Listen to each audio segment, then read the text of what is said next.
and welcome to another exciting edition of Explore Richland. I'm your host, Mark Ingham. Well, today we are at the Richland Community Center, which truly is a place for all ages. But there is one age demographic that utilizes this space more than any other, and that's due in large part to the group we are going to learn more about today. Now, I'm thrilled to welcome David Everett to the program. David is the president of the Richland Seniors Association. David, thanks so much for joining us today. Good morning, Mark. Thanks for having me. You bet. Now, I would like to start off the program by having you explain to our viewers what the Richland Seniors Association is. Be glad to, Mark. The Richland Seniors Association is a Washington nonprofit corporation with 501c3 tax status. That means we're a charity. It was formed in 1995 by a group of citizens that were interested in finding out ways to help improve the quality of life for seniors in the Tri-Cities, not just Richland, but all Tri-Cities. And the city of Richland supports that mission by providing this space for various activities that the association sponsors. Wow, that's great. Well, David, when did you become involved with the Richland Seniors Association, and why were you passionate to do so? Well, I've been president since January of 2018. When I retired from Seattle, I came over and I was looking for ways to be of service in the community. That's just part of my personal commitment. And someone directed me toward this association as a possible way to fulfill that desire on my part. Now, David, how is the Richland Seniors Association fulfilling its mission to improve the quality of life for mature adults in the Tri-Cities? Well, Mark, the overall objective is to try to offer people ways to get out of isolation. Isolation is a real threat to the mental, physical, and spiritual health of people, and it's an easy thing to get into. So what we're trying to do then is give people an opportunity to, and this is about giving them an opportunity to come out. People aren't charged. We have all volunteers doing this work. And so that's a huge canvas, how to improve the quality of life of seniors. Mm-hmm. How do you do that? How do you paint that picture? And so we've kind of focused on three things. One thing is education. Inform people, stimulate their brain about all kinds of things. Electromagnetic pulse theory, we've had presentations on that. We have a monthly education program every third Thursday. Lupe Kuhn, one of our directors, has put together a great package of information that people can come for an hour and a half and they can learn about things that may impact their life, or if not their life directly, a friend, a family member. So we have education as one of the things to stimulate the brain, get people out of isolation. Another thing that we're doing is we're trying to sponsor a lot of trips and tours. Another idea of this, and it's not, the activity's an activity, but there's an overall goal that supersedes that as well, and that's to help build community. There are going to be 80 million retired people in the United States by 2050. There's about 40 million in 2014. That's a huge growth. It's a tsunami of people. Where are they going to go? Are they going to go to Phoenix or Santa Fe, or why don't they come here? Why can't we build a community? What are we doing now? We're trying to think 5, 10, 20 years from now. What can we start doing now so that we get momentum and we have programs that when someone's looking at our community, they go, hey, that'd be a pretty good place to go. Mm-hmm. And the third area of focus for us is doing things that are purposeful. And what that means is, as individuals, to become involved in our community by giving. And the Richland Seniors Association currently has 3 areas to do that.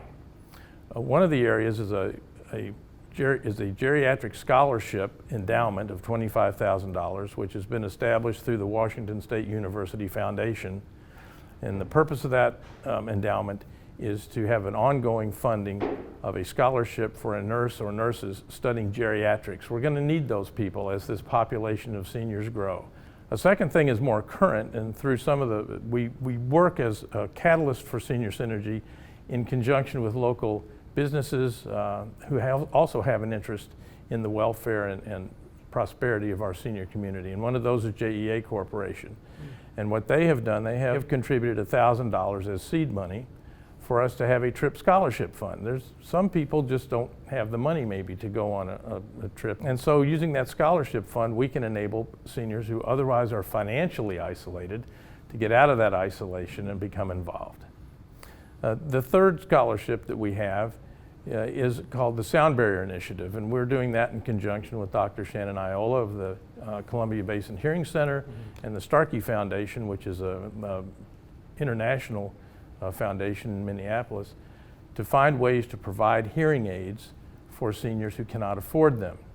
Wow, that's amazing. It's just inspiring to hear all the things that the Richland Seniors Association is doing to improve the lives of those in our community. And now a question that everybody's going to want to know after hearing you speak is, how can someone become a member of the Richland Seniors Association? It's very easy, and as I said at the outset, this is not just for Richland. This is for Richland, Pasco, Kennewick, West Richland. We have people from Prosser, Benton City. We have, I think, people from Walla Walla. And it's $5 a year. That's to become a member. And again, we're not trying to sell anything to anybody. We're trying to give people opportunities so that they can get out of the house, become engaged, and whatever their skill, whatever their talent that they want to contribute, they can, as well as receive the benefits of the programs that we're offering. So it's $5 a year, and for that $5, you get a monthly newsletter that tells you what's going on with the RSA and throughout the community, so that you can look and say, oh, what things might I like to do? And we also have articles that tell you about items of interest and activities of interest and ideas of interest, again, stimulating your brain, helping you get out of isolation. Now, you've been the president of the Richland Seniors Association since 2018. I wanted to ask you, what is your vision for the future of the Richland Seniors Association? Well, my vision, or our vision for the RSA, is that it can become as large and powerful as the people in our community who want to participate. So we want to create an inviting and supporting community, a community of people who care and love for each other, and build a community. Communities today, we're getting fractionalized, we're getting polarized, and it's important to build a community for the future. I may not be here, but you may be in my shoes, and what is your community going to be like? So our vision is not necessarily specific for a particular thing, but as I said at the outset, this is a large canvas to paint. There's a lot of filaments in that tapestry that is our community. You're an important filament of that, as is everyone. And without you, that tapestry isn't quite as wonderful as it might be. Oftentimes we think about what can we get from our community. A part of our lives should be, what can we give to our community? How can we become weavers and weave a wonderful tapestry that is our community? Well, I'd like to thank David Everett for jumping on the program and giving us such a thorough overview of the Richland Seniors Association and all the amazing things you are doing for seniors in our community. Now, if you would like more information on the Richland Seniors Association, including information on how to join, you can do so by visiting the web link below. And of course, if you're searching for more information on anything happening in the city of Richland, I strongly encourage you to visit our webpage at the link below. And don't forget, we are where you are. Find the City of Richland on all the popular social media platforms. Find us on Facebook, YouTube, Twitter, and Instagram. And now, before we leave the community center, I think David and I should check out the amazing Richland Seniors Association gift shop, which is located here at the community center. Let's have a look, Dave. Great idea. I'm Mark Ingham. Thanks for joining me on this edition of Explore Richland.